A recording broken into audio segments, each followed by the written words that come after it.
In the developing world, financing conditions are expected to remain tight and growth moderate. The longer-term economic outlook, however, remains uncertain. Weaker household consumption and falling property prices may be a drag on growth for a sustained period. Climate change and geopolitical tensions threaten supply chains, output, and prices. With high interest rates and uncertainty, financial markets and asset prices are expected to remain volatile, dampening investor appetite and capital flows. Taking these and other factors into account, the SARB's forecast for global growth in 2023 is broadly unchanged at 2.7% and 2.6% in 2024. While South Africa's electricity load shedding has declined, domestic growth in the near term is likely to remain muted. Energy and logistical constraints are still binding on economic activity and generally increase costs. We, however, expect electricity supply to increase gradually over the medium term, helping to raise our forecast for output growth in 2024, 2025, and 2026. Spending by firms, households, public corporations, and general government remains positive in real terms on an annual basis. Disposable income of households is expected to grow, albeit slowly. The investment forecast for the year was revised up to 7.7% in September. Credit growth to households and corporates has slowed in recent months, but remains positive. GDP growth for 2023 is revised slightly upward to 0.8% from the September figure of 0.7%. Our GDP growth forecast for 2024 and 2023 is increased from the previous meeting to 1.2% and 1.3% respectively, in large part due to an expected decrease in load shedding. While households and firms exhibit some resilience, economic growth has been volatile and highly sensitive to new shocks. A sustained reduction in load shedding or greater energy supply from alternative sources would significantly increase growth. The operation of ports and rail, however, have become a serious constraint. At present, we assess the risks to the medium-term domestic growth outlook to be balanced as demand continues to run ahead of the constrained supply environment. As a result, our current growth forecast leaves the output gap marginally positive. Turning to the inflation outlook, South Africa's headline inflation rate has increased more gradually than in many other emerging and advanced economies. Nonetheless, South Africa's inflation rate remains sensitive to shocks.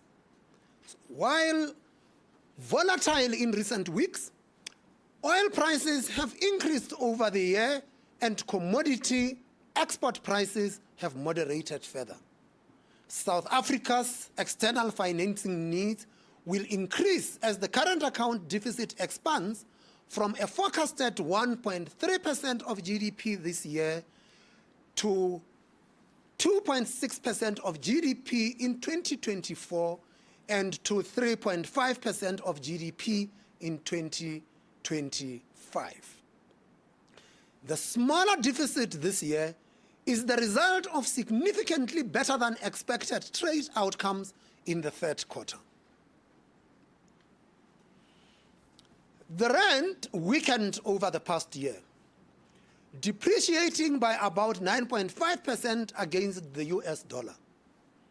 The lack of sustained economic growth and dependence on commodities is reflected in the high volatility of the currency in response to global risk-on and risk-off episodes.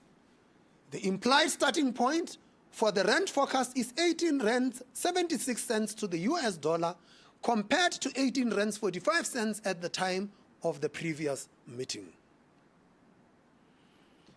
Compared to September, fuel price inflation is broadly unchanged for 2023, but lowered from 5.8% to 3.2% in 2024. Our food price inflation forecast for 2023 remains high at 10.6%. The forecast for 2024 is slightly higher at 5.5%. Better monthly outcomes have led to a marginal downward revision in our forecast for core inflation to 4.8% in 2023 and to 4.6% in 2024. The core inflation forecast for 2025 remains at 4.5%. The new 2026 core forecast is also 4.5%. Services inflation in 2023 is now expected to come in at 4.3% before rising to 4.8% in 2024. Core goods inflation remains elevated, but is revised lower for this year to 6%. Growth in average salaries and unit labor costs is forecast to be somewhat lower than at the time of the September meeting. With few significant changes to underlying components, headline inflation for 2023 is revised down slightly to 5.8%. The forecast for headline inflation for 2024 is 5%, before stabilizing at 4.5% in 2025 and 2026. While our baseline inflation forecast has improved, risks to the inflation outlook are still assessed to the upside. Even as global headline inflation moderates, oil markets remain tight and core inflation sticky. Despite recent easing in some food price components, domestic food price inflation remains volatile and increased in October to 8.7%. El Niño conditions present longer-term concerns. Imported goods inflation has increased over the year, and despite slightly better recent outcomes, remains sensitive to currency weakness. Electricity prices continue to present clear inflation risks, and with logistics constraints, are likely to have broader effects on the cost of doing business and the cost of living. Given uncertain food and fuel price inflation, considerable risk still attaches to the forecast for average salaries. Sticky inflation implies that average policy rates in major economies will remain high at about 4.3% in 2024 compared to the 1.1% average rate in 2022. These tighter global financial conditions will raise the risk profile of economies needing foreign capital. Sharply lower tax revenue, higher employee compensation, and ongoing financing needs of state-owned enterprises are expected to keep South Africa's long-term cost of borrowing elevated. Despite an expected moderation in inflation, long-term bond yields currently trade around 12%.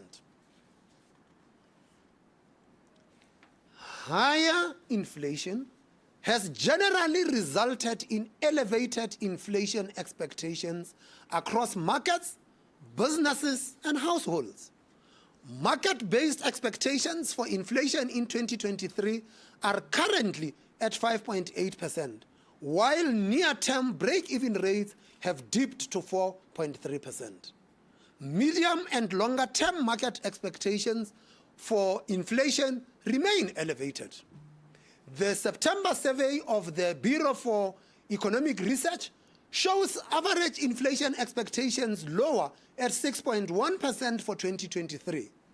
The committee, however, would prefer to see the expectations anchored at the midpoint of the inflation targeting range.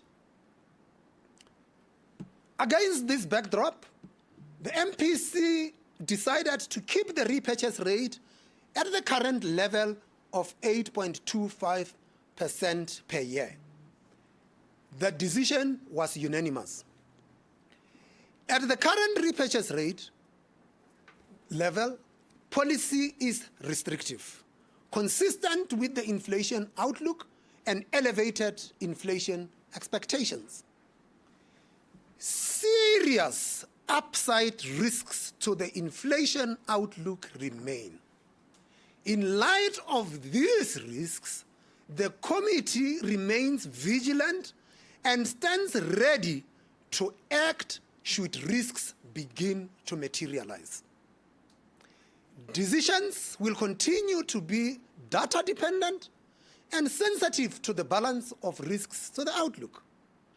The inflation and repo rate projections from the updated QPM remain a broad policy guide, changing from meeting to meeting in response to new data and risks. The policy stance aims to anchor inflation expectations more firmly around the midpoint of the target band and to increase confidence of attaining the inflation target sustainably over time. The MPC will seek to look through temporary price shocks and focus on potential second-round effects and the risks of de-anchoring inflation expectations. Guiding inflation back towards the midpoint of the target band reduces the economic cost of high inflation and will achieve lower interest rates in the future. Since early 2020, the committee has recommended additional means of lowering inflation that are within the reach of the public sector. These include achieving a prudent public debt level, increasing the supply of energy, keeping administered price inflation low, and real wage growth in line with productivity gains. Such steps would strengthen monetary policy effectiveness and its transmission to the broader economy. That concludes our statement, and we would now be taking questions. And as usual, please identify yourself and the media house that you represent.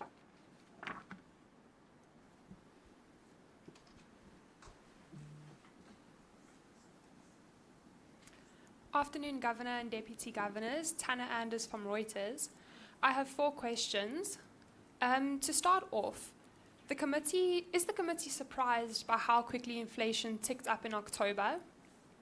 Secondly, the committee has said that inflation is likely to sit at the target range's midpoint in 2025. How could this be challenged by the October headline figure released yesterday and the deterioration of port and rail operations? Thirdly, how significant or likely are the risks that inflation might once again break the upper limit of the target range? And finally, what does this show about the underlying inflationary pressures? Thank you.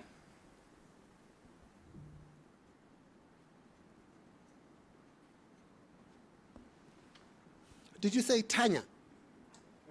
Okay, thank you.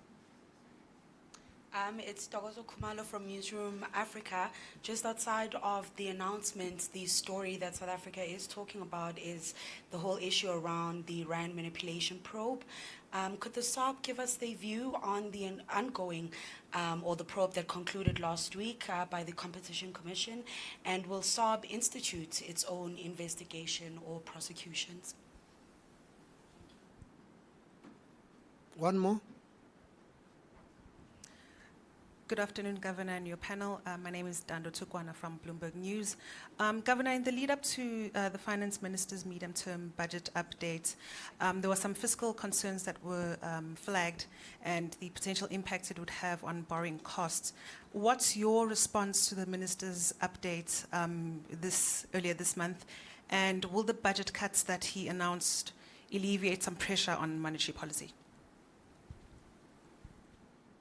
Okay. Ntokozo, the MPC didn't discuss any allegations of rent manipulation. If you are interested in what we think, we will address that once we have dealt with the business of the MPC. Tando from Bloomberg responds to the Minister of Finance on the update. We really got consent with fiscal policy to the extent that it would influence the country risk premium and so forth. If you were to ask the Minister of Finance what his response is to the MPC's updated forecast, he will send you back to us. So if you would like to know anything about the budget, I suggest you speak to the Minister of Finance. Tanya,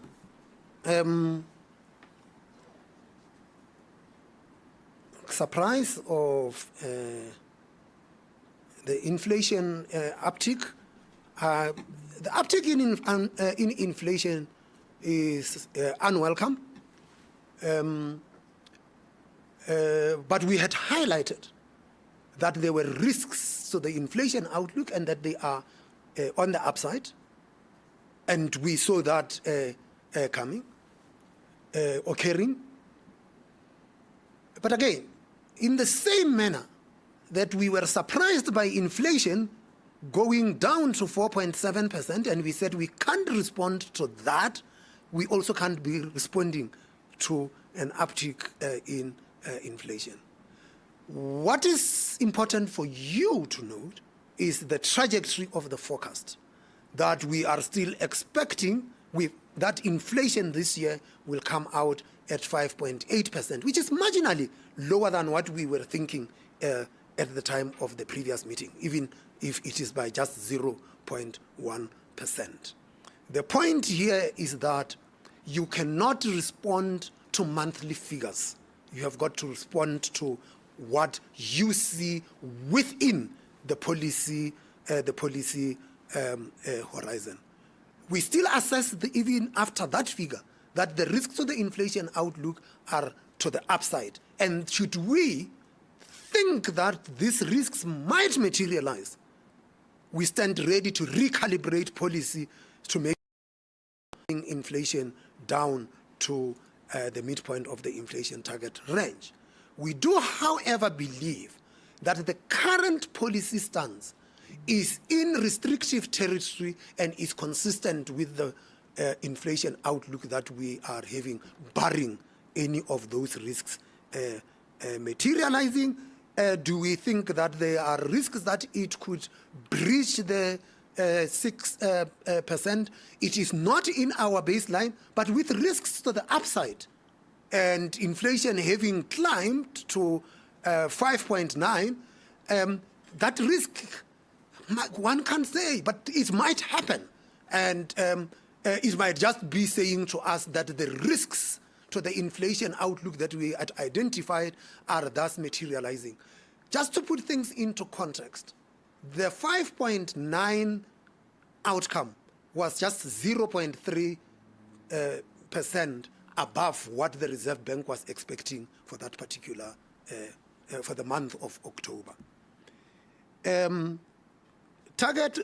We expect that we will come back to target sustainably in 2025. There might be months during 2024 where inflation could actually be at 4.5. So when that happens, don't get excited and say that, oh, so is it now time to do something opposite? Understand that we do have an idea of what the outcome for each of the months would be. But for us, what is important is what is the momentum of the inflation? Is it a sustained momentum towards the target or away from the target? And if it is a sustained momentum away from the target, we stand ready to deploy our tools to bring it back towards the target. What were the underlying inflationary pressures? When we try to measure the inflationary pressures, we try and strip out the volatile items like food and fuel so that we can arrive at what we call core inflation. Our forecast for core inflation has actually shown that core inflation has declined this year and that it will remain around the midpoint of the inflation target range. That is one measure that says to us that the inflationary pressures have not quite spread from the three volatile items being food, fuel, and electricity. However, bear in mind that even the pressures in those volatile items could spread into the core and thus lead to a resurgence of inflation, and it is important for us to watch that. The other aspect to consider is that we do not see elevated demand-side pressures in the economy at the moment. The nature of the inflation had been, in the main, supply shocks. But even supply shocks had proved that they could feed into inflation, which is why we had been acting throughout this period, and we had come to this point where we actually believe that policy is sufficiently restrictive, is consistent with our outlook, that we got to be now in a risk-based approach and identify those risks that could derail us from achieving the target of 4.5%, and that should those risks threaten to materialize, we should actually act to deal with them. Any other questions?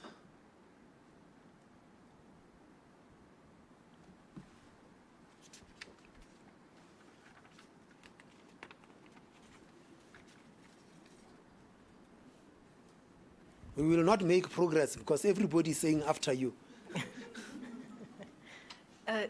Governor, one MPC-related question and two others for you to pick up at the end.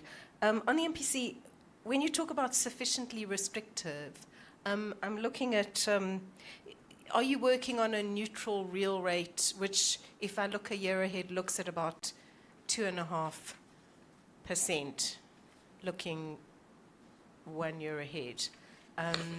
So does that mean that in theory, if nothing changes, you can stop now? And how would we know when we were heading into a potential cutting cycle?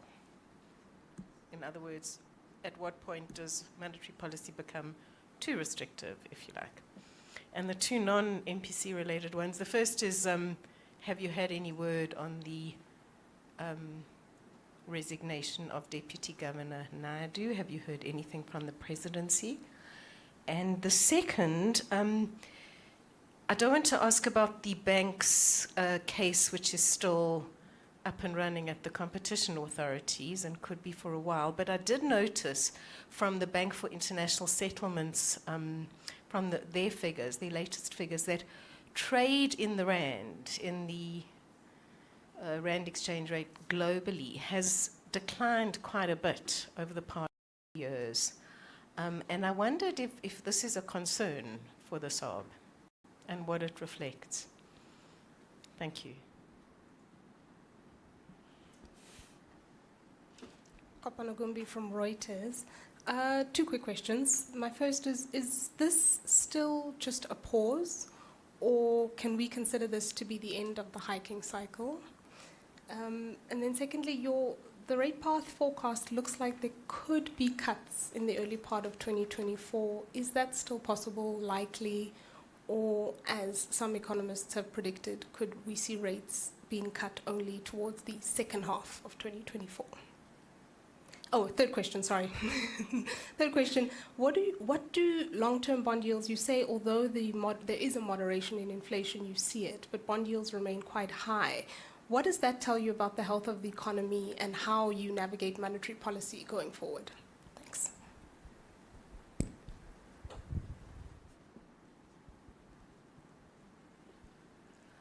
Afternoon, Governor. My name is Tembile Cele with Bloomberg News. On the MPC, it currently has 5 members, but it can go up to 7. I just wonder if there is any consideration to adding new members, and if not, what might the conditions be under which you would make such a consideration?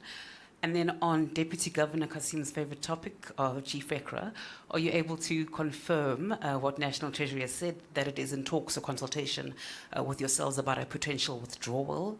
And also, are you at the point of which you might have an idea of what cost would be involved to the bank to facilitate that? And maybe a balance also on that account as of today, how much it is. As of today? As of today.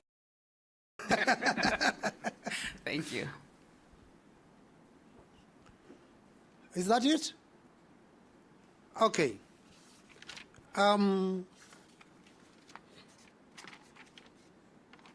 Hillary,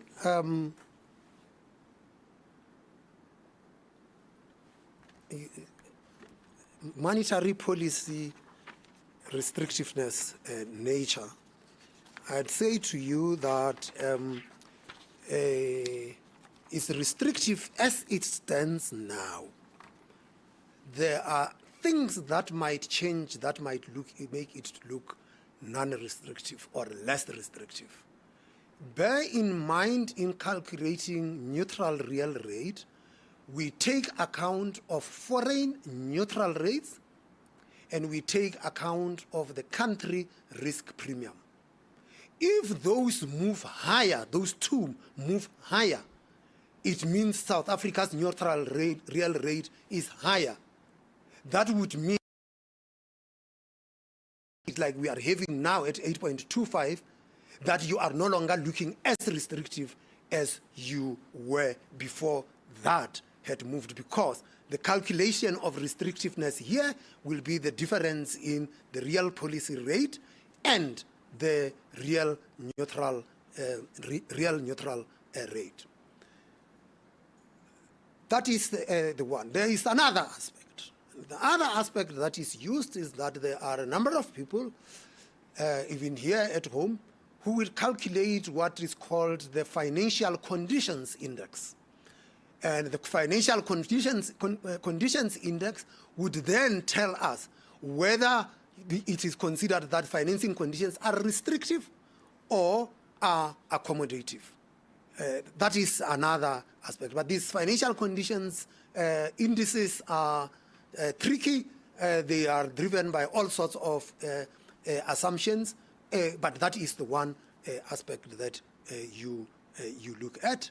Others just take the straightforward and says the repo is at 8.25. We expect inflation to be 4.5 by 2025. That's 24 months ahead.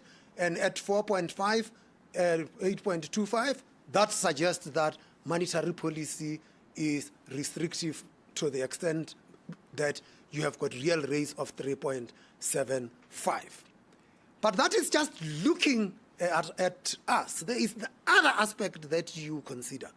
Because global financial conditions are tight and could tighten, relative interest rates also matter, especially where you are running twin deficits, because you have got to attract capital, and that becomes a factor there. So you have got to consider all of those to tell you the extent of the restrictiveness. The BIS trade decline in the rent, I've not quite looked at the most recent figures. The figure that I had was that South African rent share is about 1% of the global turnover. It is more than our share of GDP. To the extent that it declines, I think that we also get to take into account that there are other currencies entering the space. The RMB previously was not much traded. It is entering the space and it's starting to occupy the space. We watch those, and I don't know if DG Kasim would want to add at some stage. He sits in a BIS committee called the Markets Committee. Their job is to worry about those things. Ms. Gumbi, your question about this, the end of the hiking cycle links to what Hillary had asked about at what point would we see a decline in rates. And it just sometimes just strikes me that you seem to be thinking that the purpose of policy is to target rates. We don't target interest rates. We target inflation. So if you want to know where interest rates are going, look at where inflation is going. For the lower the inflation, the lower the interest rates you would have. And if inflation is creeping up, that means when you are having higher inflation, expect that there would be higher higher interest rates. We spell stuff in the QPM, and as we continuously remind you, the path embedded in the QPM is a guideline that changes from meeting to meeting in response to data. It does become sometimes a bit volatile, moving to this quarter or to that quarter. We do not go and religiously follow the QPM. It is a guide. Because if we were to religiously follow it, we could as well just fire the MPC and allow the QPM to take the decisions. That is not what we are about to do. And such, to the extent the QPM says there might be cuts in this quarter or that quarter, take it that it is a guide. The MPC must make its decision, and the input from the QPM is just but one input in addition to all the others. Economists expecting rate cuts. You know, this is the thing about being a central banker. There isn't a shortage of advice. And in South Africa, there are 60 million people out there with an idea of what they think we should do. And it is good for a discourse. But at the end of the day, we have got the statutory responsibility to tackle inflation and bring price stability. And we have got to be seen to be acting in that manner. And you know, all those economists, you must know, they are actually paid fairly well. And they are paid well to try and predict what they think we are going to do. And most of the time, it becomes a thin edge. Are they saying these things because that is what they would like us to do? Or they are saying it because they think that is what we are going to do? And our job here is to communicate consistent messages so that you could almost say we can see where they are going, in a way providing some level of certainty. We can't provide 100% certainty because we are operating in a very uncertain environment. Bond yields remaining elevated. What does this tell us about the state of the economy? They do not tell us much about the state of the economy, but they might be telling us much about the state of public finances and the concerns thereof. When you look globally, yield curves have steepened, and so the compensation investors ask for to lend you money for a longer period of time has gone up. Your colleagues in your newsroom call it term premium. So term premium has gone up. And term premium has gone up is a reflection of the global state of public finances. In other words, what we have seen happening with public debt in various jurisdictions, including the advanced economies. And in South Africa, we have also seen that As our debt goes up, as our deficit goes up, that term premium goes up. But in our case, we had also at one stage had a big shift upwards of our yield curve. After the MTBPS, that yield curve had come down lower. Again, reflecting what the lenders in the capital markets think of the trajectory of public finances in South Africa, but also comparing South Africa to alternative investment destinations that the investors could be lending those to. Rashad, do you want to add anything on the markets thing before I get to the thing? Just to say that, one shouldn't interpret the decline in rand turnover in the same way that you interpret the decline in our share of global trade. That by any measure of GDP, South Africa remains a highly traded currency. We have a very deep capital markets, and relative to the size of the economy, for our foreign exchange turnover by all standards of emerging market is still one of the highest. I think part of the turnover depends on whether you're talking of the spot, the futures, the swap market. But I think, as the governor said, some of the clients is not that they're not necessarily in absolute decline, but other currencies are entering the fray. Other countries are developing much more deeper capital market. But the rand, by far, is a proxy turnover. It's highly traded relative to the size of the economy. Okay, thank you very much. It's said that we do not appoint ourselves into positions. And times come when your term is up and the appointing authority might decide they are not reappointing you, and that is fine. A time also comes where even when you have been appointed, you can say to the appointing authority, I think that I have served enough. It's time for me to go. And you have those conversations with the appointing authority. And that is what DG Naidu has done. But like conversations between the governor and the president, conversations between the deputy governor and the president remain conversations between the deputy governor and the president. I'm sure he can say to you, he met the president, but he will not give you the content of what they discussed. Okay. That helps him and takes him off the hook. MPC members, yes, we will be adding. Can't quite say what we have been on a long hunt. The hunt is still on, and then we will appoint. Tembi Le. GFECRA.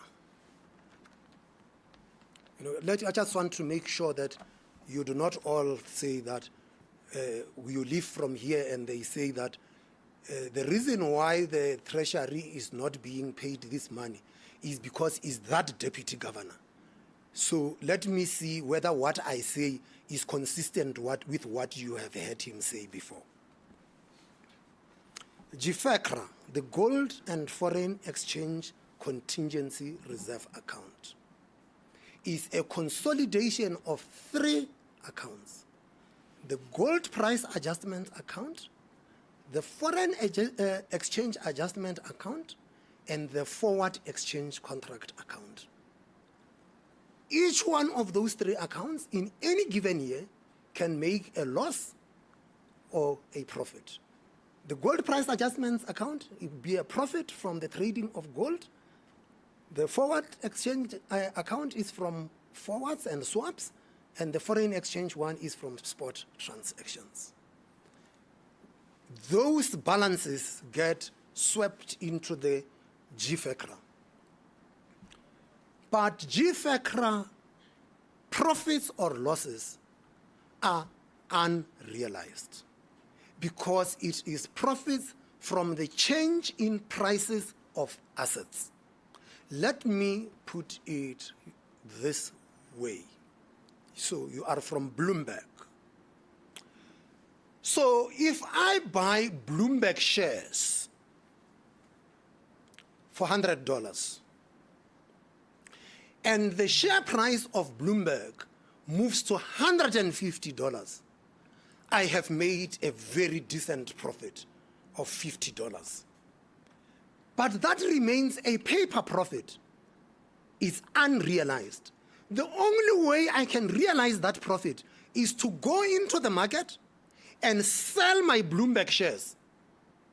And once I have sold my Bloomberg shares, I can then sit pretty with $50. But I no longer have Bloomberg shares. They're gone. So whatever happens with the $50, I can't keep on saying I have this. I no longer have that one.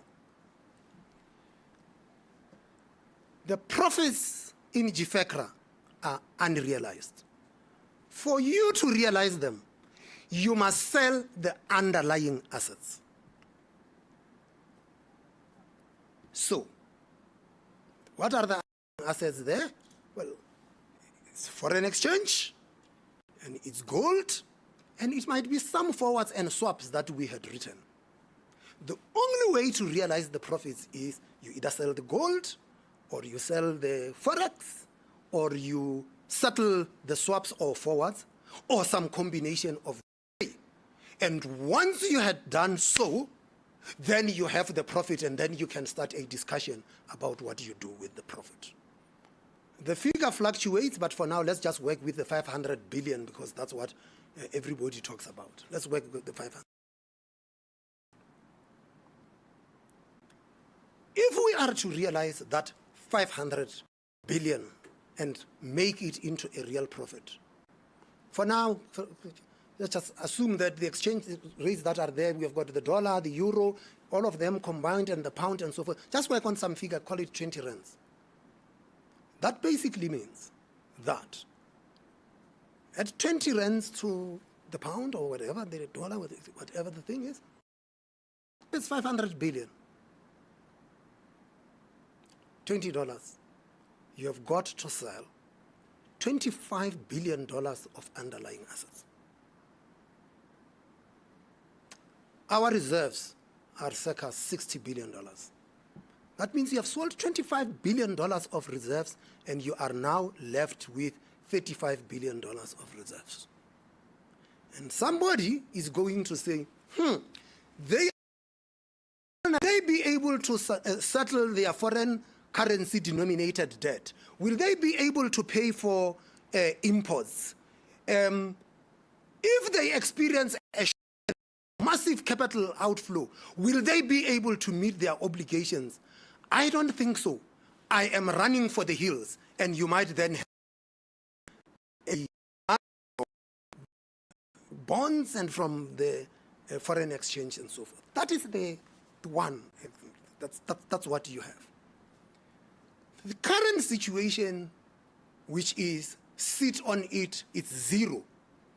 It's not sustainable either. There must be an answer in between somewhere. That is the conversation that the SARB and the Reserve Bank is having. But realizing the profits by selling reserves is one. There is another one that can be pursued, which I'm not sure how palatable it would be. The Reserve Bank prints money. Prints money, write a check to the Treasury, says, here is your money. Once the Reserve Bank has done that, the Reserve Bank has got to restore liquidity. And at 500 billion rands and a repo rate of 8.25%, do the arithmetic.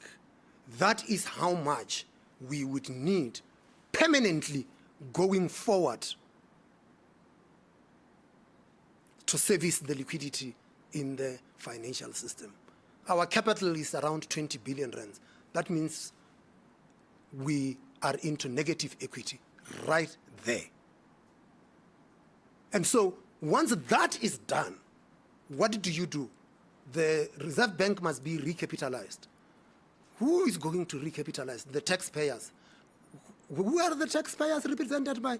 The Treasury. So we'll go and knock at the door of the Treasury and say, recapitalize.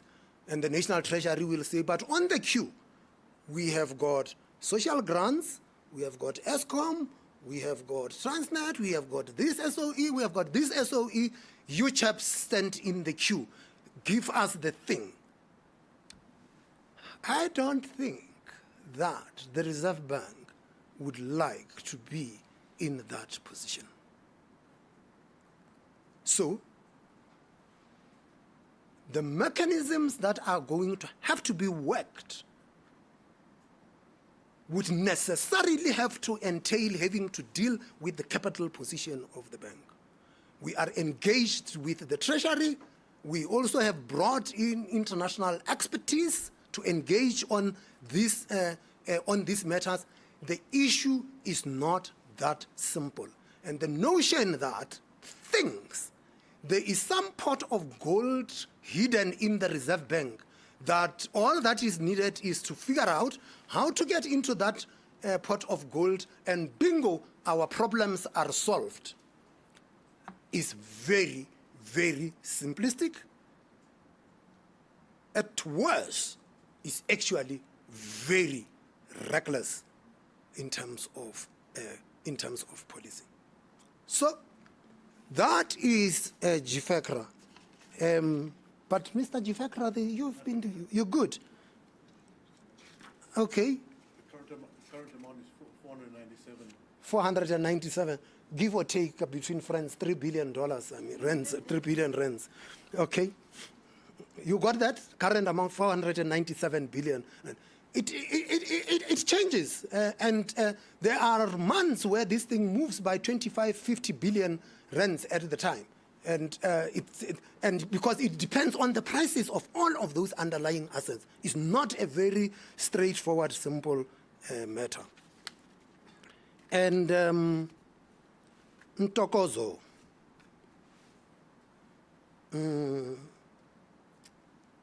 Competition Commission, rent manipulation. If the Competition Commission is busy with an inquiry on rent manipulation, the question should correctly be directed at the Competition Commission and not the Reserve Bank. But for the benefit, for your benefit, let me say the following.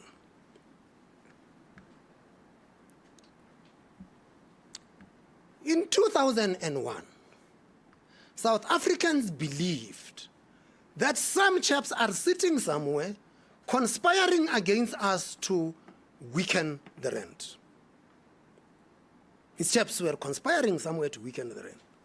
And in 2002, we launched a commission of inquiry into the rapid depreciation of the rand. You can Google it, you'll find it on the website of the Department of Justice. It's a thick report, otherwise known as the Mybeck report. Before the commission could come to an end, a bank approached the Reserve Bank with an offer of a settlement. And the settlement was that the transactions they entered into will be unwound, and the profits they had made would be forfeited. The difference between that inquiry and the inquiry of the Competition Commission is that that inquiry dealt with breaches of exchange control regulations. That is why the Reserve Bank was involved, because it was breaches of exchange control regulations. For completeness, in 2009-10, the rand was appreciating.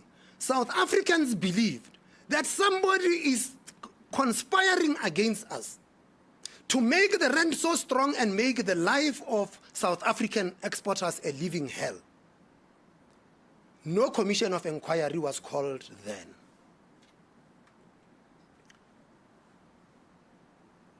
In 2015,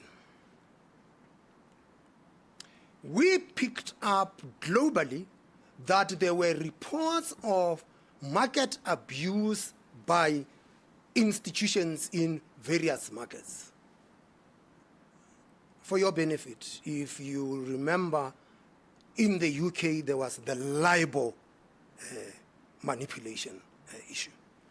And there were concerns also in the foreign exchange markets. We decided that we are going to start making inquiries. And we asked the former senior deputy governor of the Reserve Bank, Mr. James Cross, to lead a process to establish whether there were any abuses.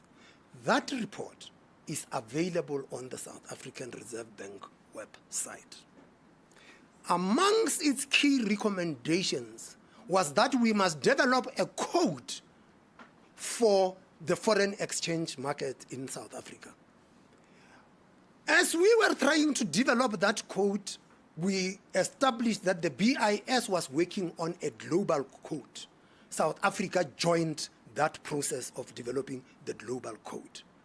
And we didn't just say that we have adopted the code, we actually pledged our commitment to the code. That pledge is on the website of the South African Reserve Bank. We are not the only ones. Many other central banks around the world have done a pledge of a similar nature. Whilst we were busy with that inquiry, the Competitions Commission approached us and said to us that they have picked up news from some foreign authorities that amongst the global manipulation of, alleged manipulation of exchange rates is also a rand-dollar pair.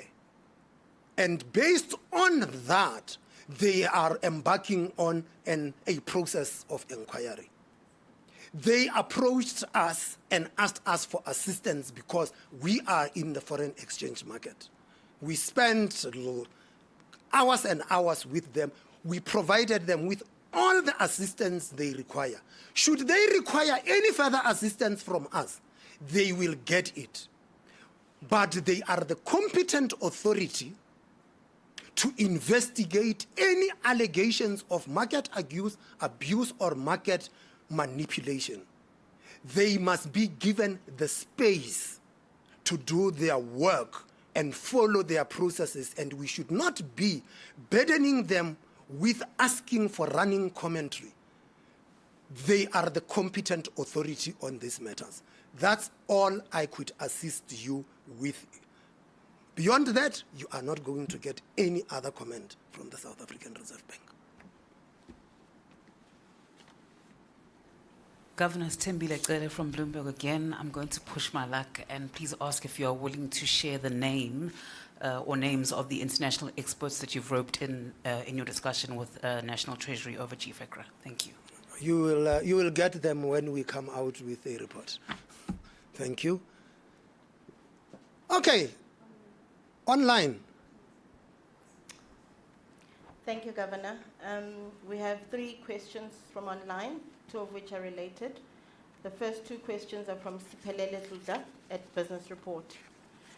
He would like the Governor to give an overall impression of the monetary policy for 2023, given that the MPC increased rates by 25 basis points to 7.25 in January, when the inflation was around 7%, but has kept rates higher at 8.25 when inflation is around 6%.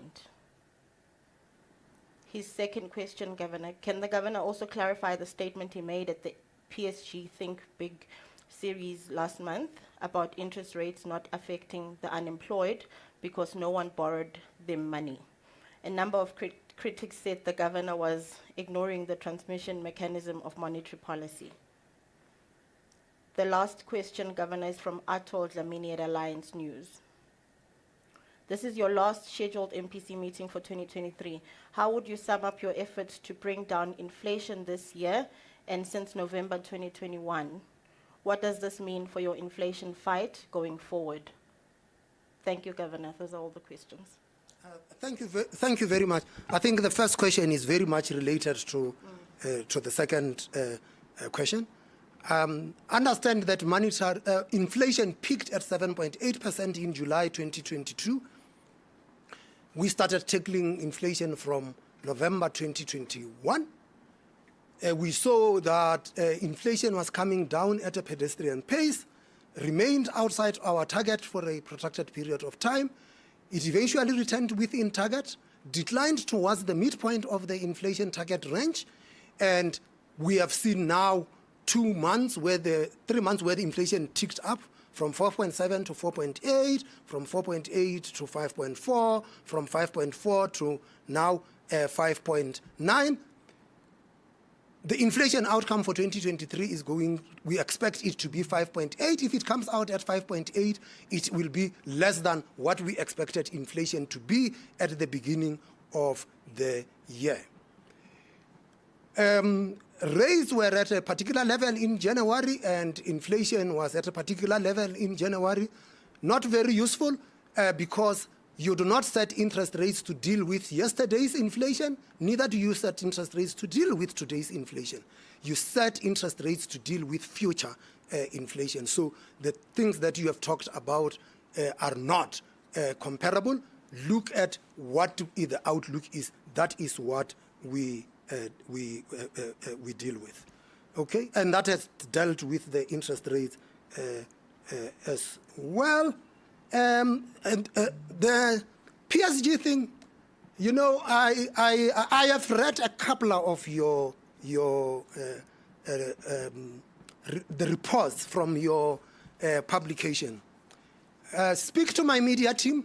They will give you a link of the video clip that sets out the entire context so that you understand it in full instead of relying on a short clip posted on social media. Let's be clear. All of us here gets affected. If you are a borrower or a saver, you are affected by interest rates. If you are a saver, the higher the interest rates, they benefit you. If you are a borrower, the lower the interest rates benefit you. The answer lies in between, because we are the central bank. We must intermediate between borrowers and savers. When inflation goes up, it affects all of us. Rich, poor, employed, unemployed. So let's get it clear. Any development strategy that would say that we should tolerate high inflation and have low interest rates because inflation does not matter, such a development strategy is anti-poor. The South African Reserve Bank stands ready to protect the poor against the ravages of inflation, and we treat our price stability mandate seriously. That concludes the proceedings for today. Have a happy holidays, Merry Christmas, Happy New Year. We'll see you in January